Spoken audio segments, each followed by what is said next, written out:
Hello children. So we are continuing with the same topic that is pronoun for the various competitive exams like NDA and CLAT exams and for many other competitive exams.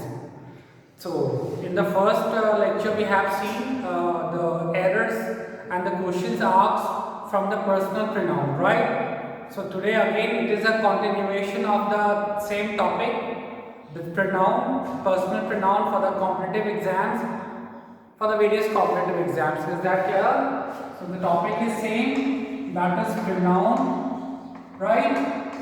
And in pronoun we are finding here personal pronoun, right? In pronoun there are many kinds, there are approx 10 kinds, 10 different kinds of pronoun. So we are just learning, we are just understanding that what are the areas from the personal pronoun where the questions are asked in various competitive exams. Is that clear?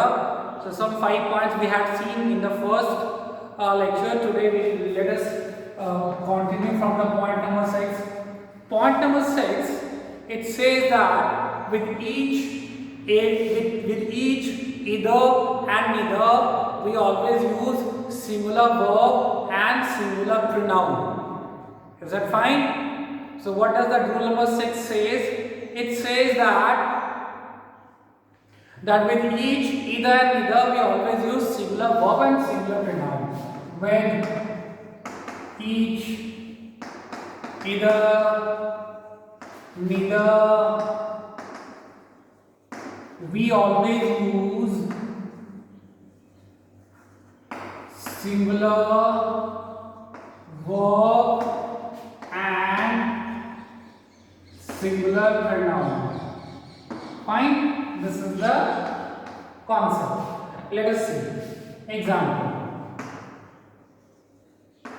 Each of the children is doing his work. Have a look at the sentence. The sentence is each of the children is doing his work. Here it is each and then it is of the. So of course the noun which comes after each of the is always plural, but verb is always singular. It's children.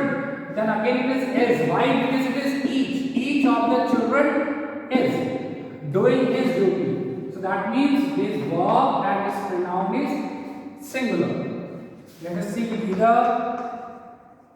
either of the boys has got his rank. See here again the same thing. Since here either is of the is there, that's why it is boys, but the verb is singular and this pronoun is also singular. Next, neither of the girls has lost her book. See here it is neither and here it is of the. So of course the noun that is to be used is plural, but the verb will be singular and the pronoun is also singular. Is that clear? So that this rule was about with each, either and neither we always use singular verb and singular pronoun. Fine. Let us go for the next point. The next point says that if two singular nouns are connected by or, either or, neither nor, right, then the verb is singular and pronoun is also singular. What did I say? I said if two singular nouns are connected by or, either or, neither nor, then the verb and pronoun used is singular. Let me write. It says when two similar nouns are connected with or, either or, neither nor, so verb and pronoun is singular. Let me read once again. What did I say? I said when two singular nouns are connected with or, either or, neither nor, then the verb used and pronoun used is singular. Let us check one example. Ram or Sham should pay his dues. Fine. Here is singular pronoun because Ram and Sham are connected by or. Let us check once again. Either Rohan or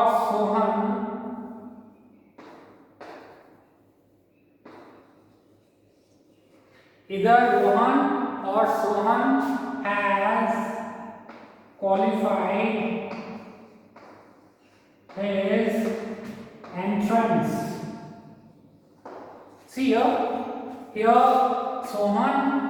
Rohan and Sohan are connected with either and or. That's why the verb used is singular and the pronoun used is also singular. Next, neither Rita nor Sita has lost her book. So here two singular nouns Rita and Sita are connected by either and neither and nor. That's why the verb used is singular and the pronoun is used also singular. Is that clear? So what was that Sabbath number rule? The Sabbath number rule says that when two singular nouns are connected by or, either or, neither nor, then the verb and pronoun used is singular. Fine. Let us move for the next.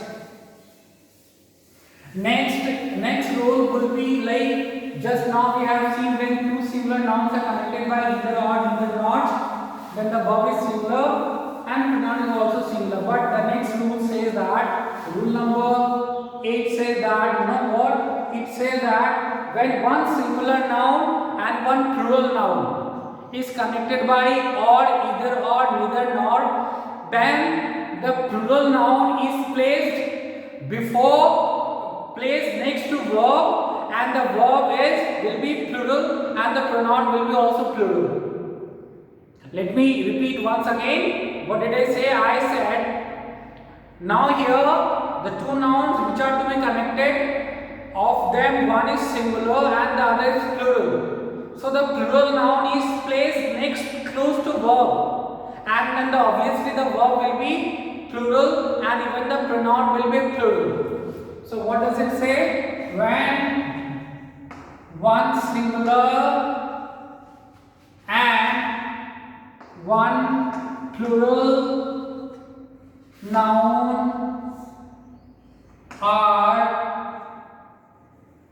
nouns are connected with or, either or, neither nor, then the plural noun is placed close to verb, hence the verb and pronouns are plural. Is that clear? Let me repeat it once again. What did I say? I said when one singular noun and one plural noun is connected with or, either or, neither nor, then the plural noun is placed close to verb and hence the verb and pronouns are plural. Let us check the examples. Either the principal or the teachers have failed in their duty. See here. Here there are two nouns. One is the principal, it is singular, and the other is the teachers, it is plural. And I told you the plural noun is placed close to verb, so verb is here, and plural noun is placed here. And since this noun, second noun which is plural is second noun which is plural, so that's why the verb is plural, and also the pronoun is plural. Let me have one more example.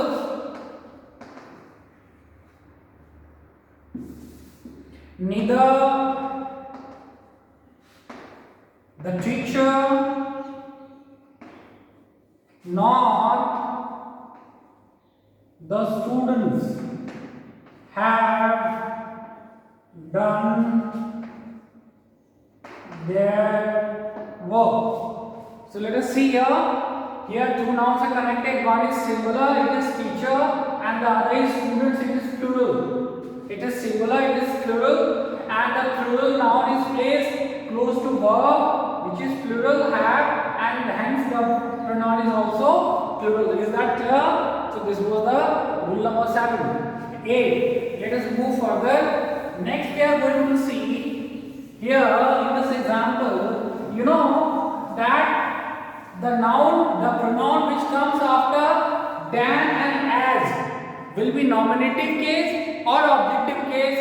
It depends upon the meaning of the sentence, right? So rule number 9, which we are going to study, it says that, you know what does it say? It says that the noun which comes after than, than and as will depend, will be nominative case or objective case. It all depends on the meaning of the sentence. That means the pronoun that comes after than and as will be nominative or objective case. Objective case depends on the meaning of the sentence. Try to understand. What did I say? I said the pronoun which comes after than and as. The pronoun which comes after than and as will be nominative case or objective case. It all depends on the meaning of the sentence. Let us check it. I honor you more than he.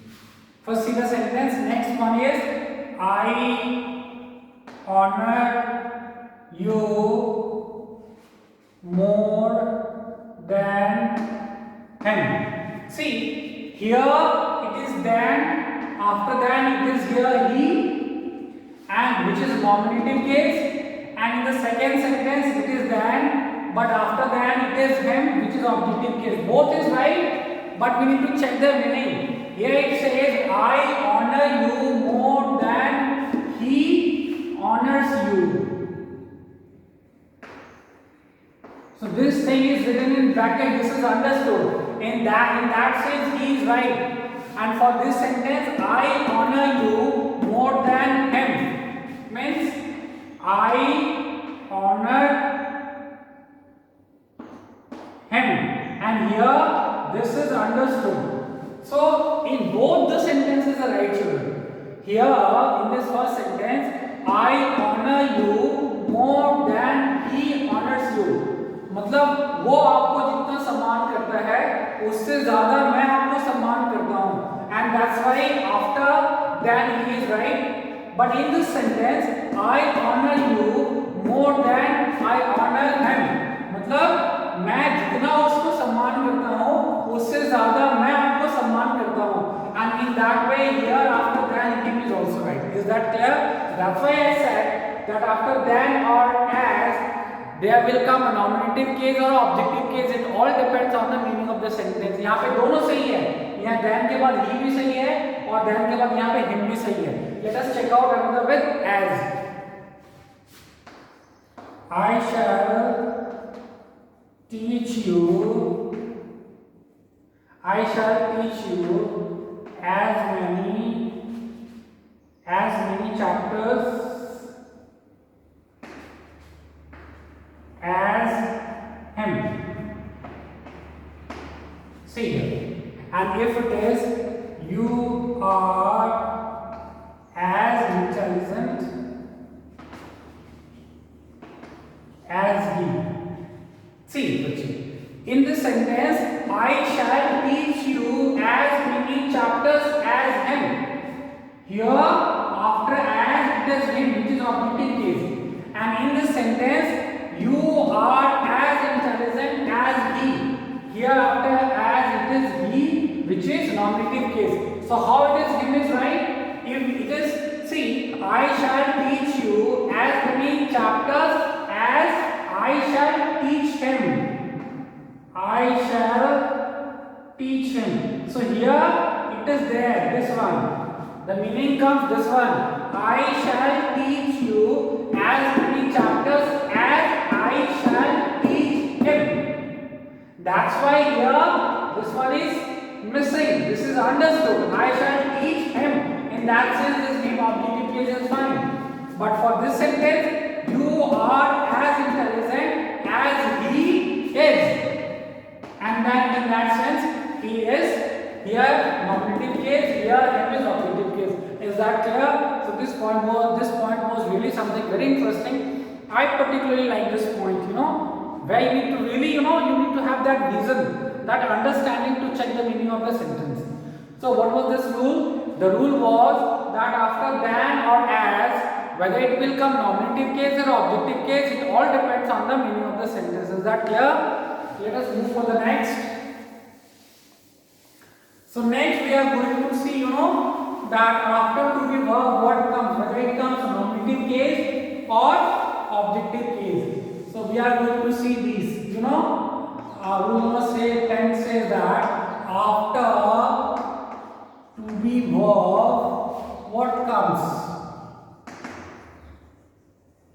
Nominative case, nominative case or objective case. Here the discussion is this. What is the point? The point is after to be verb what comes, whether it comes nominative case or objective case. So let us see. It is he, fine, or it is she, or it is they, fine. So here children, generally, formal English says that after to be verb we always use nominative case. After to be verb we always use nominative case, and after to be verb we always use nominative case, fine. But nowadays, even him is accepted. Even him is accepted. Even here her is accepted, and even here even they is accepted. Fine. So both are accepted, but you go with nominative case. That after to be verb he is more formal, right? And we go with him, he. But then him is not entirely wrong. Same thing here. It is she. Here she is absolutely right, but then her is again not wrong. And it is they. They is absolutely right, but then them is again not wrong. Fine. So this was 10.A. Now we will see point B for the same thing. That says here we are going to learn that when there is a relative pronoun who, right? The same thing is there. See, in that case, it is I who am responsible for this. So here it is relative pronoun who. So since here who it is there, that's why here you have to write always I. You cannot write here me, because who is nominative case. That's why I should also be nominative case. Fine. Here we cannot write me, because who is nominative case. Listen, I tell you one thing. who is nominative case, who is equal to I, and whom is objective case, whom is equal to me, and whose is possessive case, which is equal to mine. Is that clear? Like if you want to know the case of who, so who is nominative case, who is equivalent to he, and whom is objective case, whom is equivalent to him, and whose is possessive case, which is equivalent to his. Next, it is she who has arranged the party. Fine. So here it is, it will be always she. Here you cannot write her because it is nominative case. And this, here you need to check that the verb is always according to this one. And that's why here it is I and here it is am, because with I we always use am. Right? So this you need to say. It is they who have done this. Same thing here, it is nominative case and this verb is always according to, here it is have. So this verb is always according to what comes before, this relative pronoun. Fine? Is that clear? So here we were discussing about this to be verb. Here it is acceptable. In place of it is he, we can also write him to some extent. But here always you have to write nominative case I and then she and it is they. Is that clear? One more point is there in the same 10C. There is one more point, children. There is one more point that you need to see and discuss, and that is 10C. It says, it says this. It says, that this to be verb, what comes after, right? The pronoun that comes after to be verb will be same as it comes before to be verb. Fine.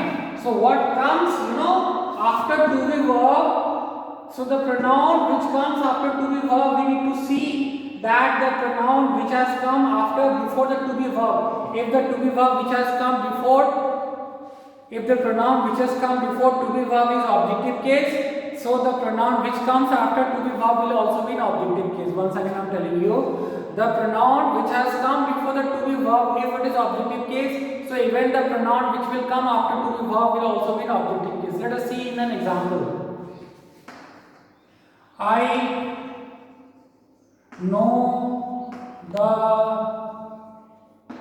the student to be him. See, to be is here what? Here it is the verb, and before it there is student. Now it is an objective case. Why? Because it is the object of this verb. That's why, the pronoun which will come after it will be also objective case. Have you understood or not? To understand this sentence, you need to come to this to be verb. Now you see that the noun which is used before to be verb is in what case? The student is an objective case, it is object. Why? Because the student is the object of this verb. That's why it is an objective case. And therefore, the pronoun which will come after to be will also be an objective case. It is him. I recognized the girl to be her. Again you come to this to be. And before to be there is noun. What is the case of this noun? It is an objective case. How it is an objective case? Because you know the girl is the object of this verb recognized, and that's why the noun, the pronoun which will come after to be will also be in objective case, and hence it is also in objective case. Fine? Is that clear? Now there is also one more, you know, that's really very interesting. I want to discuss. There is only one that is really very interesting. I would want to say that all. If this example you see, this is the, he is one of the boys who have done it. So this sentence is very clear because it is one of, it is there. That's why this noun is plural. This noun is plural, and this is verb. Relative pronoun, so this verb will also be always be according to boys, so this is plural, so that's why this verb is also plural verb. Fine. But in the same sentence, if in the above sentence only is used, listen. Look at this sentence. Try to understand it very nicely. This is really something very important. What does it say? If in a sentence like he is one of the boys who have done it. So this verb is always according to what comes before this relative pronoun. Boys it is because it is one of the, that's why boys, you know, but the verb is always plural because it all depends according to this boys. But if in the same sentence there is only, if there is only, then the verb will be singular. Verb will be singular. When the verb becomes singular, when there is only in the same sentence. If I say he is only one of the boys who has done it. Listen, children. What is the difference between this sentence and this sentence? The only difference that in this sentence there is use of only. Now since there is use of only, and that's why the rule of the verb is changed. Now here it is relative is who, and before who there is boys, it is plural, and hence the verb will be singular because this rule is just opposite of this rule. This rule says that, right, he is one of the boys. Since it is boys here, who, so of course the verb will be plural. But in the same sentence, if there is a use of only, then the entire sentence would remain same and the verb would become singular. It is like he is only one of the boys. Since it is only, and hence here it is boys, so the verb, there should be actually plural, but since there is only, so that's why the verb is singular. Is that clear, children? So we have in the 2 lectures, we have tried to understand and deal with the personal pronoun with the perspective of competitive exams. Is that clear? There are some other kinds of pronoun, and based on that I'll make videos in the coming lectures. Is that okay? God bless you.